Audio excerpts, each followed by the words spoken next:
What a game, what a game, what a game. And I can say that for both of our first two. It is bizarre how these teams match up into each other, how close these games have been, and how we've been riding that knife. Your way, once again, we come back, and we touched on it a little bit before we go to break, but we've got a draft immediately, apparently. Let's just rock and roll. No analysis needed. Let's just go. I'm getting scammed. Production is scamming. Your way, you take over. I can't get anything. Okay, let's take a look at last game's draft, because it was quite different, and they actually did exactly what we wanted them to do. So some of the analysis still holds up. It's Zyra first pick, and after 2 Zyra games, I think it's pretty fair to say she's the best champion right now between these two teams. So I expect her to be either banned or still first pick priority. We also saw the Zeri mid lane for Kati, still undefeated, very, very strong performance. So I feel like those two are definitely the worthy 2 first picks for the Vikings. They did ban Aurora on blue side this time, first rotation. And look at the top lane focus there. We see Rumble, Aurora ban. Both are against Kiaya, of course. He still managed to win his lane quite easily, though they didn't actually let him lane with TF, because B just showed up in top lane and stayed there for a solid, 10 minutes? He just laid he just was a top laner. It's a good strategy. I think Vikings showed that they might be a little bit superior in terms of their understanding of the game, especially in early game mechanics. But GAM was still a force to be reckoned with, especially when it comes to their mechanics and early game execution on the top side. So, honestly, I wouldn't hate a very similar draft for both teams. I think the only thing I'd change for the side of GAM is definitely the top lane. You don't have to hard counterpick top lane, I think, to win here. Just go back to a strong laner, but something that can still synergize with the rest of your champions. I still think something like a Jax, something like a Renekton, we know how good Kiaya's Renekton can be. Something like an Aatrox isn't really a champion right now, but you get the gist. Something like that for Kiaya that can actually do stuff in team fights too. Even the Kiaya cannon could be an option. So something like that, I think I like a little bit better than TF. And on the side of Vikings, it's not a champion problem, it's a confidence problem. But after finally winning his game against Kiaya, maybe Nanaware can settle down a bit. He can lean back a bit and say, okay, my team is good enough to win today, even if I don't perform to my best. So honestly, he can only go up from here, because the last game was not great. Yeah, and I mean, what does that say for the whole matchup when Nanahue was just such a non-entity in the last game? He wasn't necessarily hard feeding, but he was a 4v5 in a lot of ways, but Vikings won. So if they can find Nanahue, again, he doesn't have to win his lane. He doesn't have to put Kiaya into the dirt. No one's expecting that from him. Kiaya is the GOAT. He just has to have an impact in team fights. Can we stick him on a Scion? Can we stick him on Ornn? It's dangerous, of course. We know those champions can be counterpicked. But then again, look at the time the last 2 games took to close out for GAM. Or in the second case for Vikings. Both games went 40 minutes. So even if your Scion, your Ornn especially, is behind 4k gold, if he gets to level 17 at the end of the game, he's still going to be useful, and more useful than whatever that Gnar was going to do. Maybe apart from the last teamfight, I think the last teamfight he actually performed okay. He found a decent angle to put some pressure on the backline, but there were so many teamfights where he didn't do anything. He came in as mini Gnar, which is like the cardinal sin. Hopefully Marby didn't see it, because she would cry. So yeah, I hope we just get him on something that's easier to play. He doesn't necessarily have to play it better. It's just the consistency goes up if the skill level is lower, right? So just put him on something that's super easy to play, and even if he plays it badly, it's still gonna be useful. And with that, we will be moving into the draft. I'm not being trolled once. Let's see as we go to game 3. Apparently, I just can't hear production today. I don't know what's going on, but the draft is only moments away. We're zooming in on the logo, so draft is coming soon, I think. I love GAM's logo. Both teams, actually, pretty high tier logos. I'm going to say it.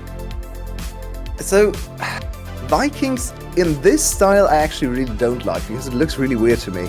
But when I see it in the actual colors, it looks good to me. But in just white and black, it's weird. It just looks like a troll or something. I don't know. Well, Nanaway did play that last game, so. Oh, wow. Okay. No change in the bands. The same 6 have been removed. GAM has no interest in changing it. Also, apparently GAM has picked red side. So they have to know that means Zyra will be going over to Guri. Yeah, and I fully expect Levi to come out with something different. I don't think it's Lilia again. Even though he had a decent game early. Oh, actually? Maybe it is. Okay, they want to run it back. A bit surprising to me because the Zyra looked so dominant. Yeah, I think the Lilia was really good. The sleeps were incredibly threatening. Like, the game was close. Maybe we just run it back. Yeah, I think this is now a Corki game of chicken. Who's gonna play the Corki? And it looks like Karti is gonna throw down the Lucian mid lane. Throw down the gauntlet. Okay, this gives a bit of range on the poke, and of course, a lot of aggression in the early game. Okay. Asante for Nanaway would make some sense. I don't think you blind pick Cassandra into... Yeah, I think Renekton is a much better blind pick than Cassandra. Please, no, Gnar. Come on. There can't... Did you watch the game? You want to do this to yourself again? Why? Okay, maybe he plays a little bit better Gnar. I am not a big fan of this one, especially because so many of the enemy champions are once again super mobile. So why would you try the Gnar again after it failed so horrifically in the last game? Corki is gonna be picked into the Lucian. Interesting choice there by Emo. He doesn't want to go to a different mid laner. It's just Corki again. We're trying Corki against all of his different counter picks today.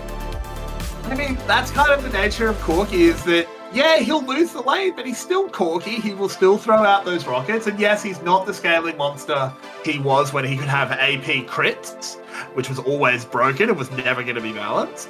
But regardless, it is strong.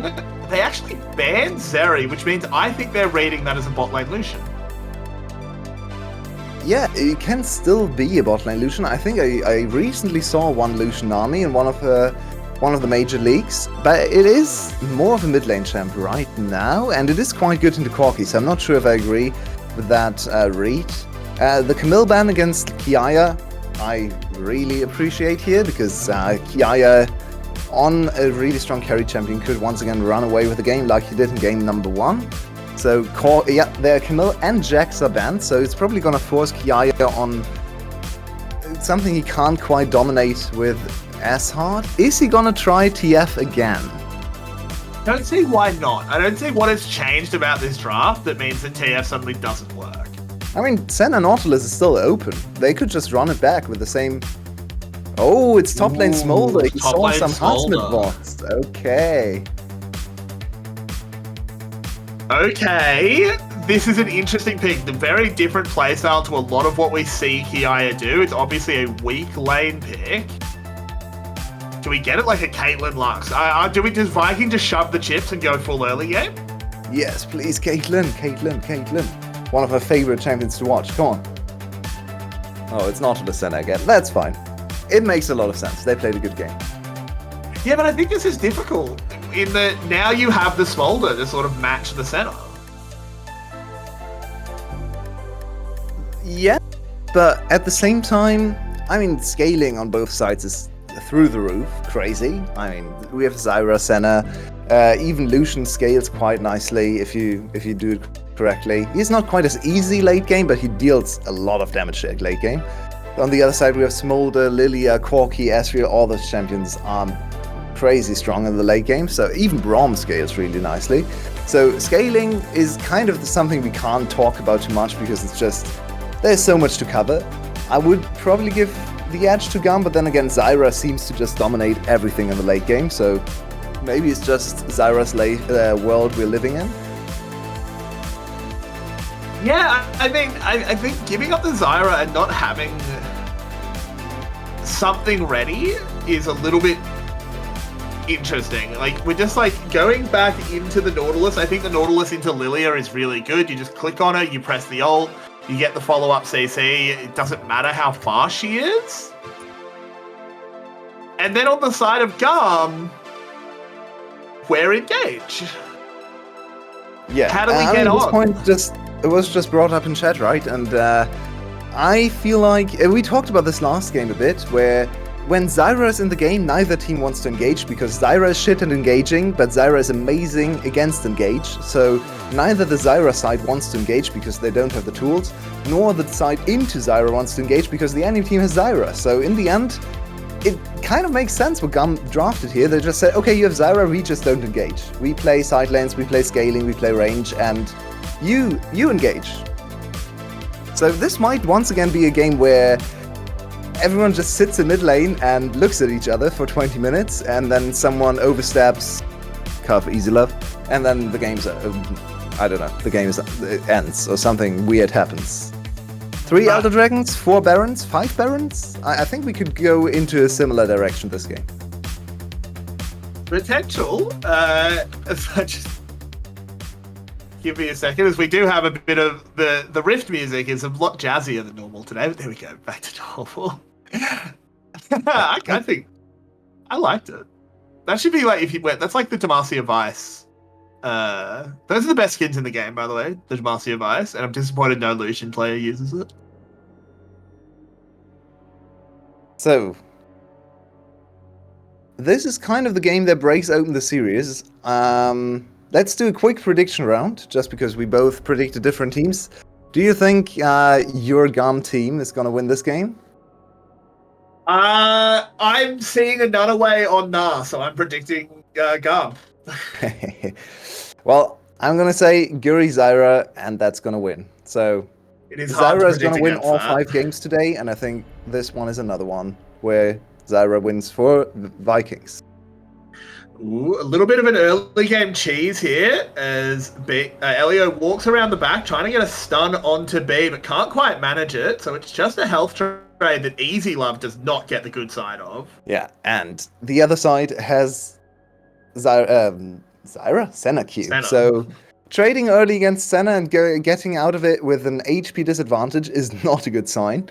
Now, this lane into Senna is actually quite interesting because Senna against Braum is a matchup that it's a lot of fun to play because, this is dangerous. Oh, lovely play. Layered the animations there. Elio's going to take a lot of damage. The Q actually missing tanky. Just by a little bit. So Elio just chunked.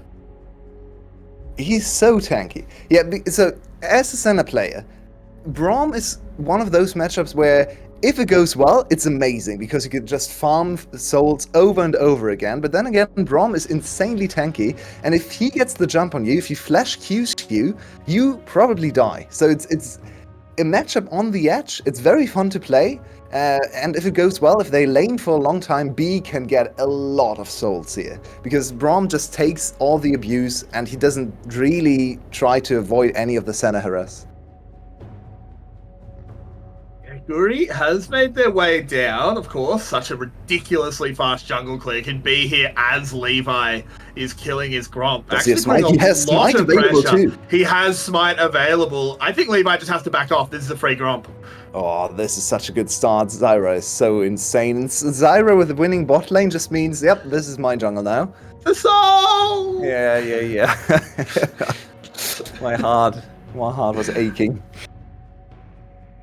I'm not even a Senna player, and that hurts me, as Nunaway seems to have gotten the wrong end of early game Smolder.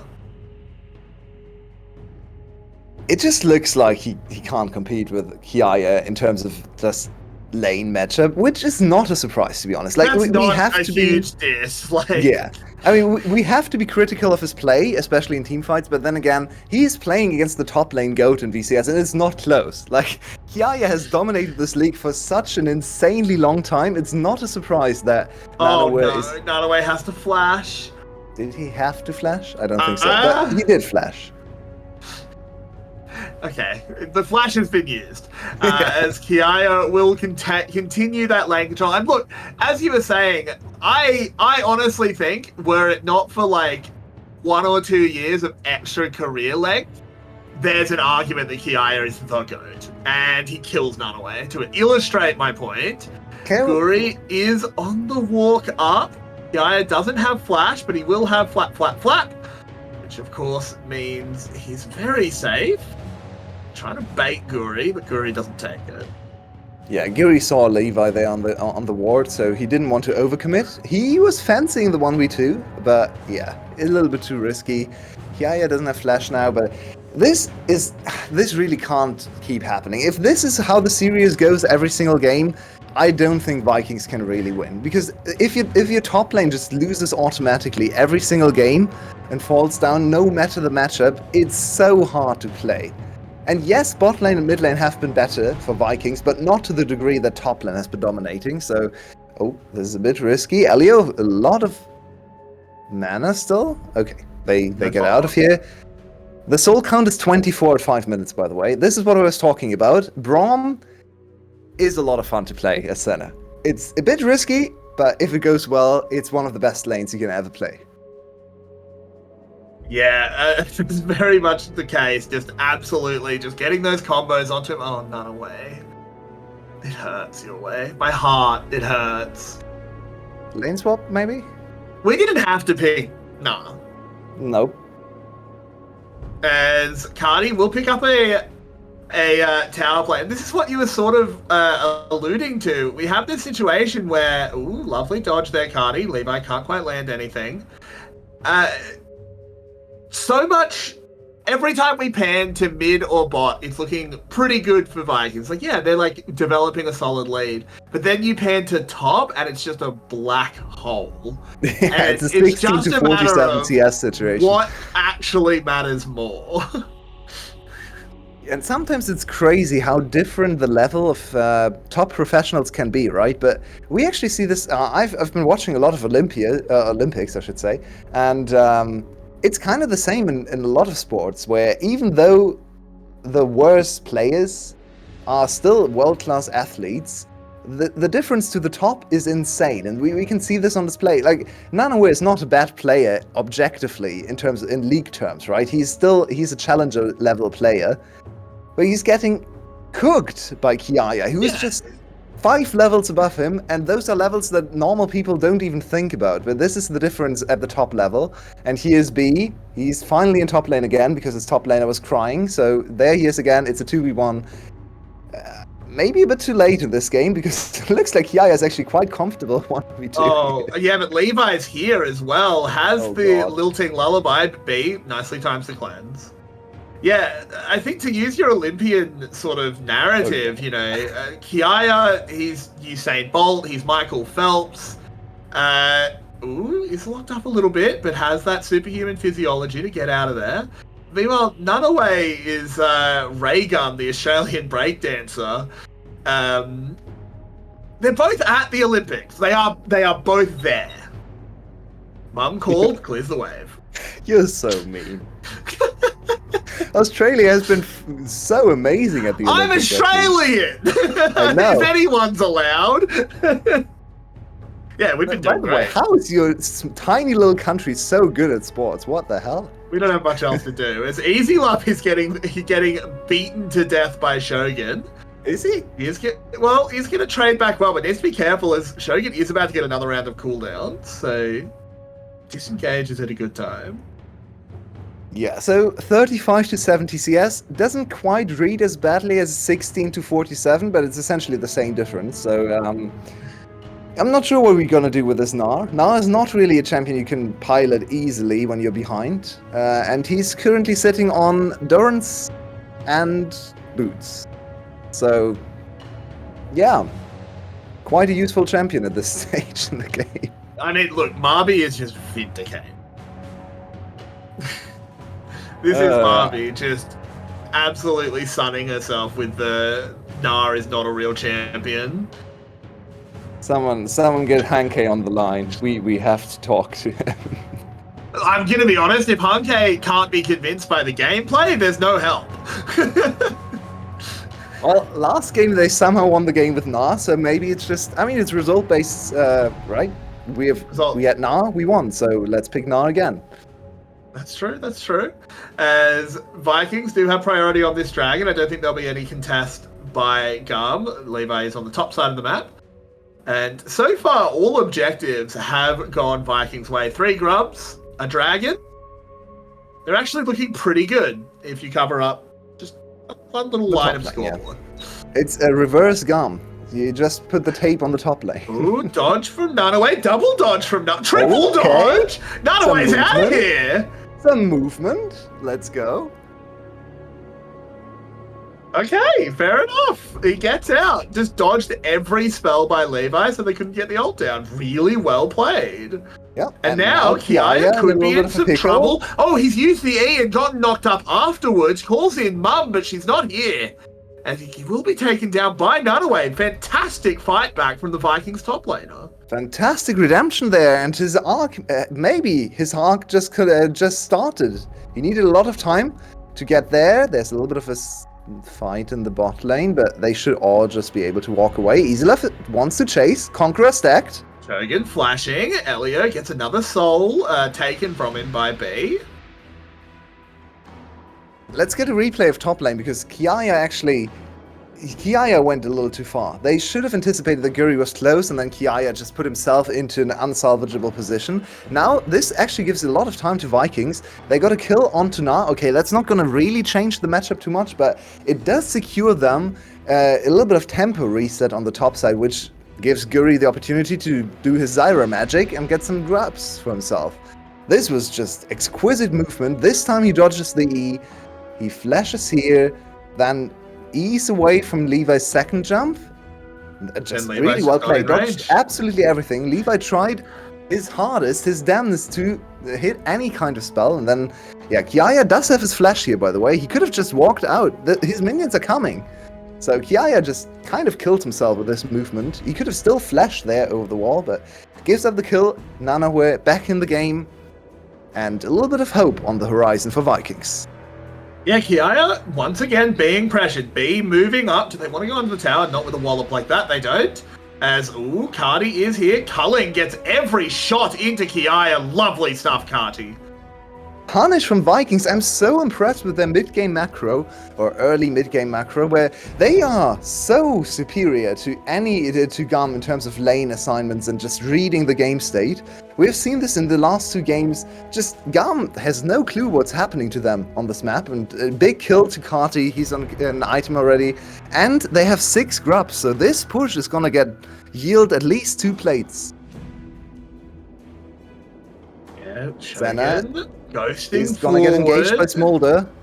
I think Senna is dying. Yeah, Senna is in some trouble. Mum's called. B will get out. But they're still chasing. This time Levi doesn't have his flash. And yeah, Levi is just looking on. Very sad. Couldn't actually do anything. He's trying to play around his star top laner, but it's kind of failing him this time around, this kind of focus, because he didn't have to. Kiaya was already winning his lane alone. Levi could have tried to play objectives, could have tried to play bot lane. Instead, he tried to double down and went a bit too far. 2 dives beyond the tower without any kind of result. And now just a lot of advantage in terms of tempo and map positioning for the side of Vikings. Yeah, this has been a really fantastic turnaround by Vikings. You almost wouldn't know quite how bad that early game top lane was going, aside from the CS, of course. But looking across the rest of the map, Carti has that balk. He's very powerful right now. B has been moving around the map, constantly getting souls out of people. Not so much getting them from farm, but just being able to auto-attack a Braum, as you were talking about. This is showing why Vikings are suddenly contenders with GAM. Yeah, and I think we can very clearly see some of the advantages this team has been able to accrue or train into them over the course of this year. They are the better team when it comes to early game. They are the better team in terms of macro. Now they just need to win the playoff series. A little bit of trouble, but does manage to flap away Levi with the cover. Nunaway too low for them to make anything continue, but Shogun is here, has the Warmogs, has Barmy Cinder. Gonna go with a different build this game. Did go the Abyssal Mask last game, which I think was a little bit of a mistake. This should be a bit better. I think he's going this build this time around because he wants to stay in side lanes longer. Last game he was really transitioning into a high economy support, right? He was just the Abyssal Mask just gives his team a little bit more damage, but doesn't give him the agency to accomplish anything on the side lanes. But now he's actually trying to build the traditional tank build where he can stay in side lanes, he can push out waves, and actually utilize his higher economy compared to normal Nautilus and just be a top lane tank, kind of. Yeah. Top lane tower getting low. Kiaya at, I think, 144 stacks of Dragon games. That's a lot for 15 minutes. That's a lot. That is a huge amount for 15 minutes. And I'm not too surprised. He's been constantly been able to hit none away with spells, which of course is the fastest way to farm it up. So this Smolder is going to be a threat fairly soon, as 59 souls for B at 15. Yeah, also quite good. So both other stacking champions are going quite well for both teams. So it's a little bit of a race. Of course, this is top lane Smolder, so he has way more resources to do to make his stacks count compared to the Senna, but we saw how strong B was in the last game, in the late game. If we go to 40 minutes, Senna is gonna be a menace. And it looks like he's going for a little bit of maybe this build path is going to be a little more aggressive than last time. He went for the Edge of Night first item, which of course does deal damage, but it's a little bit more of the defensive choice. So, can they just force the tower against two members? Nah, doesn't look like it. It's another dragon going the way of Vikings. They add the second Mountain Drake as well. I feel like that's actually very powerful for them. Just a little bit of extra tankiness. I think Ocean would have been Biss. Oh, easy love. Ease away. Shogun doesn't want to commit any further. I think Ocean Drake would have been the best option, but Mountain probably a close second. With just Mountain is off very the strong for their composition, I think. Mountain is always nice on every champion, basically. It's just extra tankiness. Its effective HP is like 350 or something. That's quite a lot of stats for every single champion if you get the soul. So, it's more team fighting power. It gives Nanahue maybe a little bit more time to get into that all-important Mega Gnar. So, yeah, I think this time they should try to focus a little bit more on the dragon. Because last time, if you remember back, they got the first two dragons, but they didn't actually get a single dragon after that. All four dragons went to GAM after that point, so hopefully Vikings can find a way to dominate the dragon position a little bit more, especially considering they have Zyra on their team. Party in some trouble, does get cleaned up by the two-shot barrage. Center ult just a little bit late. A lot invested to kill him here, but a kill is a kill, and there's no objective on the map, so the investment should still be worth it for GAM. Nice kill over to Estriel, and puts a little bit of a break on Kati, but look at him farming. Kati has really worked on his farming over the course of the years. He has always been a decent farmer, but nowadays he's just dominating every game in terms of CS. He's always number one. In any game I see, he's always number one CS. Yeah, he is a bit of a changed man. Cardi has gone and has become like a real carry. Remember the days of set mid. Yeah, such an interesting player. If you just followed his whole career, he has 6 VCS titles to his name. Used to be the leader for VCS titles for a long time, and I think he can tie back with Levi if he wins the summer split on 7. So, he's in contention for the greatest. He's definitely in contention for the greatest mid lane of all time in the VCS. And very versatile player, and changed himself over the course of the years. Like a few years ago, we couldn't even imagine him playing ADCs in the mid lane, I think. He was really more of a control mage, tank player. And nowadays, he just dominates on every champion he puts his hand on. So, yeah, I think the glow up for Kati is remarkable. I completely agree, as we have another little engagement brewing. Just around this entrance to Baron. Both teams need to control the vision here. As True Shot Barrage does send Vikings packing for now. Stole away the big Raptor. B got it, which is actually not what he wanted. He wanted the soul, not the Raptor. But 40 gold is nice to have anyway. Yeah, the game has slowed down a bit. It's only 4 kills in 20 minutes. Not the VCS, I know, but it makes sense with these team compositions, obviously, because there's no engage on either side, so we just sit back and farm. Yeah, I mean, it's not the VCS I remember, but it's still the VCS I love. Don't worry, our bloodlust will be sated as soon as these team fights start going, because we will have 9 people dead minimum every fight, I'm sure. Easy Love has that Triforce, but has not quite finished that Monomin yet. He's really close. Actually, might get it on this reset. Which would be a Triple big strike for him. Triforce on GAM's side, which Pretty the sure that's Triforce like a thing hidden is very passive, interesting right? for mid and bot lane, because usually Triforce is a really strong one spike, like insta spike item, right? But if you go tier Triforce, you kind of need 2 items to spike there. We already see Ezreal is very close to his Muramana transformation, so he is close to his strongest point in the game, relatively, of course. He is gonna get stronger individually, but relatively to the other champions, 2-item Ezreal is probably the strongest point for him. Corki looks like he needs a little bit more gold to get to his items, so hopefully there's still an angle for Vikings to actually contest the dragon that spawns in 30 seconds, to not lose the 3rd dragon again, like last game.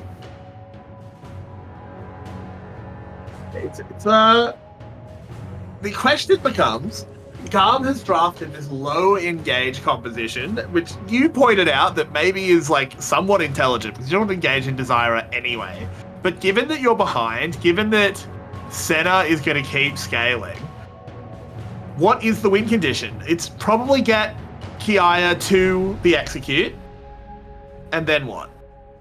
I mean, ultra late game, you can imagine a reality where the insane poke from Ezreal, Smolder, and especially Corki just overwhelms the enemy team and just force them back into their base over and over again. So it's a slow poke death. You could also imagine Kiaya just go to a side lane, Emo go to the other side lane, and no one can answer either of them. So I think it's not through team fighting that GAM can wins this game easily. It's more controlling objectives with superior range and poke, and then trying to execute through side lane split pushing. But they have to team fight for dragons, so let's see how they solve this. A hook onto Easy Love. Does get an onslaught, but it has so much distance. The Zyra ult not doing much as well, but the Smolder now is online. The execute, he's here. Cardi diving forward, does pick up the kill onto Cardi. Nunaway going low. It's so close. Cardi does get caught. It's Guri and B with the world to beat. Guri is still very healthy. Yeah, Guri incredibly healthy. It's still hard to walk into him. B able to throw out those Qs as well. Elio, very low. Easy Love is squishy. Wait, Levi flashing forward. What are you doing? He doesn't have ult. That was not the play, I feel. It's going to be a smite fight secured by GAM. But what are they going to give in return? Guri, you need to get this done. B. Elio, last man standing. It's a double kill already. It will be a triple momentarily. Teleport coming in as well. Oh my god, one day we'll get there. And finally, the Braum does fall. Does this set up a Baron for Vikings on the respawn? Oh, hey, base.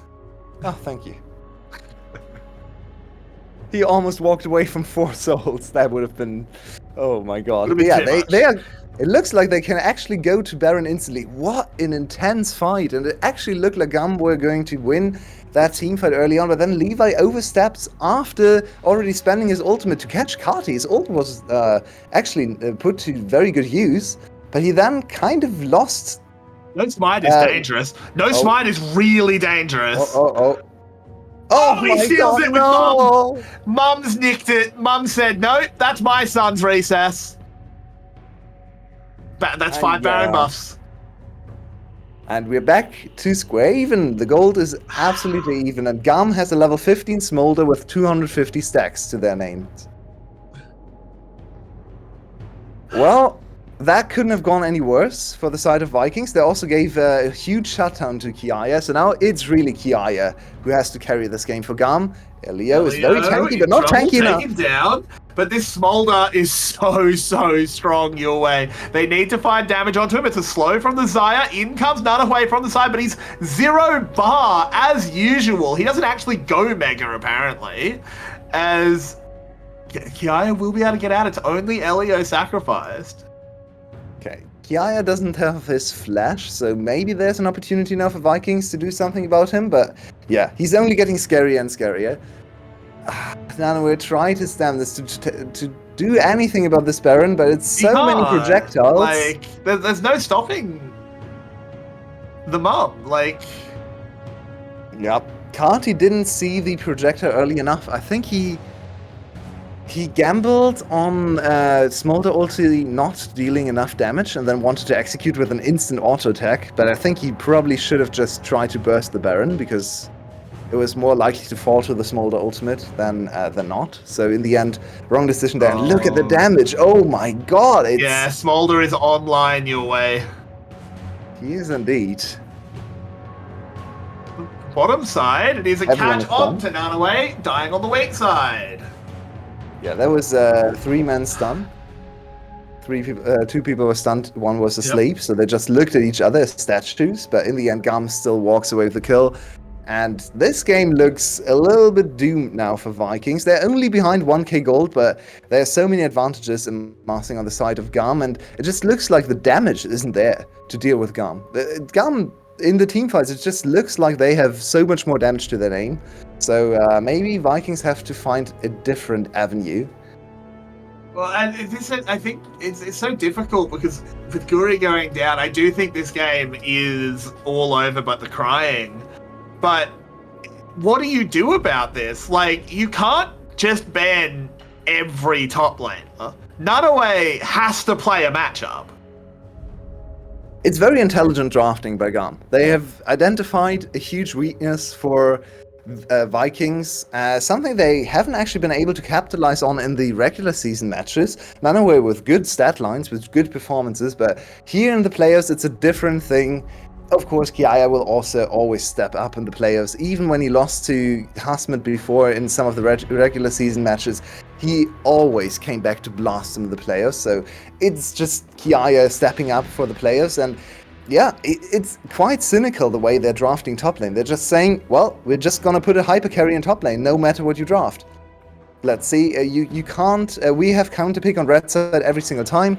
We will give you the blind pick in top lane and just find whatever is necessary to win us the game through the top lane. And yeah, you can play Smolder top lane, you can play Aurora. He tried to send a TF, and I don't know, they already banned Camille and Jax. Next up, we're gonna have some ADC, some other ADC in the top lane, I feel. Or maybe something like Azir. I think you actually have to, oh, hang on, hook onto Elio, but won't be followed up on. I think the angle is you actually have to give him Camille or Jax, and then you have to just pick Ornn or something. Yeah, they're going to win the lane. Yeah, he's going to be 40 CS up, but at least he's not stacking something as, oh no, Shogun goes in. Does actually get a lot done. Huge Zyra ult. This actually might turn around here for the Vikings as Cardi is low. Shogun has been taken down, but they do trade onto Easy Love. Nanoe does well. Will get cleaned up in the backside. But they just don't have it your way. They just don't have it. This will be GAM getting a dragon. 2 for 1 there for GAM. It's just, yeah, both teams picked very lackluster engage, as we talked about a lot. And when one team is forced to engage, but they don't have the tools to engage, then it's gonna look very, very ugly. And they do have Nautilus, but yeah, Nautilus engaging on Braum is not the way to go. You can see how tanky Braum is as a champion. It's one of the strongest single abilities in the game, Braum E. 55% damage reduction is just insane for a basic ability. Compare that to Alistar Ultimate, which we talked about at length in the first 2 games, which is just 50%, I believe, for the first one, or it used to be at least.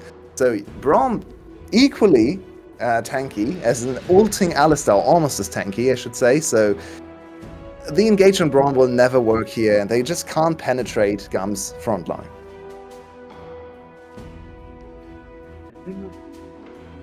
I don't know. This game is not... I think this game feels more over than it really is. It's so difficult to get onto Kiaya. It just comes down to a mistake. Look, that is the reality of League of Legends. Kiaya can still make a mistake. He can still be caught by a hook. We saw in Game 2, Shogun hitting that miracle hook on Levi when he was just out of position for 1 second. That can still happen, but... If there's a gun pointed at my head and I need one VCS player to not make a mistake in a late game, it's Kiaya. Yeah, it's not even that hard for him to play this game out. Like, it's not like he has to perform insane moves with Camille and find cool angles in high-pressure situations. No. He plays one of the easiest champions to execute late because he just has to stand there and fire his projectiles from 1,000 units away. Oh, good reactions from Amo. You actually saw him or sniffed him out? I'm not sure if you saw him there. I think he would have just seen Shogun. Yeah, probably. Well, this is gonna be a little bit of a difficult comeback for Vikings. They have to catch GAM on an error. Maybe they can catch one of the two more squishy members, Easy Love or Emo, because look at Kiaya, he's now at more than 3,200 HP. He isn't even that easy to kill if you catch him, so maybe it's easier to kill Easy Love or maybe Emo, but even then, there's still very lackluster engage on the side of Vikings, so let's see how they solve this Baron issue. Yeah, we do have the airport Baron pit. Maybe the only thing that could save Vikings is a plane coming in for landing as... Oh, Shogun throws out a hook, it hits the wall, has to ult immediately just to keep himself alive. Guri doesn't get a huge amount done except Levi's Zonyas. The mum will zone them away as well, and GAM are going to get 5 Baron buffs and safety. Yeah, it just looks a little bit desperate from Vikings. They couldn't get there in time. Now they gave up the full Baron buff, and what can they do? There's really not much they can really... They have to wait for an unforced error for GAM. I don't think they really have the capacity to win this game on their own now. They just have to see if GAM oversteps the line, if some of the GAM players get caught sleeping, maybe with a bad recall or some overstep in an engage. Because on their terms, I think Vikings can't win this game anymore. I mean, they'll get caught sleeping, and, you know, Kiaya and Levi are old men, so if they're sleeping a little bit weird, they're going to have, like, really sore backs, and you can't really play when you feel like that. As an old man, I know that. Elio, moving forward into enemy territory, but as you said, is just a brick wall, will not be taken down by your puny weapons. Yeah, I think this is a masterclass in drafting from GAM. Even though I really dislike giving Zyra, because I think it's too risky. I think you just ban Zyra on red next time, but everything else in this draft is so well thought out. The Braum, I think, is even better than the Alistair, because it gives you it's even harder to engage on. It gives no opportunity whatsoever for you to capitalize on his timings. Astria and Corki are so safe and so long range, and then Lilia just... is really annoying to deal with. They do catch Emo. It is a big shutdown, but they lose a tower for it. I think they need to try and find a fight. You're down a carry. You have decent amounts of health. Shogun's got to throw a hook or something, but they just don't go for the call. Cardi was back in base. Yeah, they still don't have any engage, so no. It's not going to happen. The next dragon could be something they might be able to contest. It's gonna spawn before Emo spawns. There's about an 8-second overlay, or like a delay on Emo spawning before the dragon comes, and then another 4 seconds for him to teleport there. So they have 12 seconds to secure this third dragon, if they can secure any kind of advantage in terms of positioning. But it looks like they can't even go into the bot side river. They're going to try for Baron instead, but Baron is not up. Just going to give this dragon, I think. I'm not sure what they're threatening. Just farm, really. I don't think this is the way to do it. I think you had to try and use that overlap, but I suppose they just didn't quite have the vision. Yeah, I think maybe the call came in that they can't win a fight right now, so Emo's going to spawn, then just clean up whatever's left of Vikings. Maybe they're correct with that, but is the alternative any better is the question, right? Do you ever get a better chance coming back? Because even if the fight is only like a 25% chance, everything else in the game might only be a 10% chance. So maybe the 25% is actually your highest percentage play available. Yeah, not entirely sure if that's true, but it kind of feels that way. I just... It's that, or you're just waiting for Kiaya or Easy Love to make a mistake. Now, Easy Love has had a penchant for doing that, but is an Ezreal, has flash. It's just, I think it's really, really difficult. They are, of course, going to keep scaling. Senna will keep getting stronger. I haven't actually looked at souls. There it is, 132. That is a strong Senna, but it's so hard to get anything done. that aspect of Braum that can be so good for Senna in the early game, where you get to just constantly suck souls out of him, has really turned on its head, where it's like, yeah, auto attack me all you want, I don't die. Yeah, and the way Senna outscales other champions and dominates team fights is when the fights are slow. It's slow fights where she gets to play with her range advantage over and over again, goes in the fight, out of the fight, in a one auto attack, back off, another auto attack, and that's just not the way GAM wants to fight, right? They just throw all their ADCs at you and overwhelm you with 4 item ADC damage. And no matter how far Senna is in her build, no matter how many souls she has, she is not that kind of champion where she can just go toe-to-toe with Estriel damage output second for second.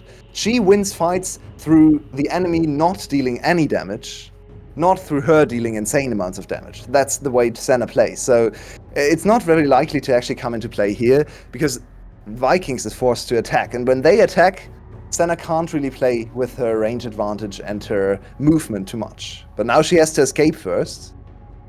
It's okay. A lot of heal on top of her. Did you want to pull the trigger on the Levi ult? Would have probably just been cleansed off. That might have been worth burning. GAM grouped up in the mid lane. Nanahue not attending this fight, is just pushing out. So Vikings has to be careful, because even just the time it takes to TP is potentially enough time for them to lose a fight.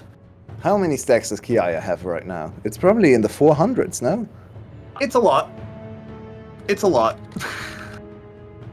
So, I'm not sure if you're up to date with the current iteration of Smolder. What exactly does... So it's still obviously very strong if you go over 225, but they did change him a bit to make it not quite as obnoxious, right? So what's the difference now? So they made it... So what they changed was how early he hit the power spike. I think it's actually 245 now, from memory. Correct me if I'm wrong, chat. So the problem with Smolder when he was super OP is he was hitting the execute very early in the game, and you'd like play around it. Now you can't do that so much, but the stacks just keep giving him bonus magic damage on hit forever. It is infinitely stacking. Oh, but I see the execute threshold no longer scales. Okay, that's a big change. Yes. So you can't get it up to like 15%. It always stays at true. 5%. Okay, I mean, that's already quite a big change. That's good to hear. Yeah, the execute is now just kind of a little bit of a tacked on bonus, while the real strength is the bonus magic damage. They're going to try and go in here, but Levi will secure the Baron. Can they get anything done? A lot of damage with the culling. Another way, TPing in, but he TPs in with 0 Naba. This is unacceptable. Yep, there he goes. Mini Nar, 2 auto attacks, 1 Q, and then he goes out again because he can't do anything. I'm a play-by-play caster, and I don't think I've called, and he lands a Nar in 2 games your way. I know. It is very hard to watch. And please, Vikings, please get off the Nar train. Give him something easy to play. Give him a Renekton, give him a Ornn, give him a Sion. I don't care. Give him even a Mage, whatever. Don't give him Nar again. It's just not working out. It's a disappointing performance, but Vikings are still in this. We are at 40 minutes. Anything can happen when a game hits 40 minutes your way. Of course, we are at 40 minutes again. 3 games back to back, 40 minutes. B is trying to get some damage on Elio, but look at Kiaya. Kiaya is so tanky and so strong. Oh, they've just been absolutely wiped out. It's a massacre. That's a massacre. We don't even need to watch the rest of this. And they're just TPing away. They know it's over. They're just going to try and run it down mid. Shogun finally cleaned up by Ezreal, and that is over. This time around, a very dominant performance, even though it took 40 minutes to close out the game. That's just the nature of the team composition. That is not actually indicative of how close the game was, because honestly, it felt very over for like 20 minutes now. It's just, when you play team composition without engage, you can't move super fast. It has to be incremental, it has to be slow burns, one needle after the other until you hit 1000 and the game is over. But in the end, GAM actually quite dominant here, and what an interesting way to approach the series. You know you have the best top lane of all time in the VCS, and you just give him hyper carries into counter matchups. Yeah, and he delivers with hypercarry performances. A Smolder that just completely blew this game out of the water. Yeah, I can't call it a Smolder. He was playing Wildfire.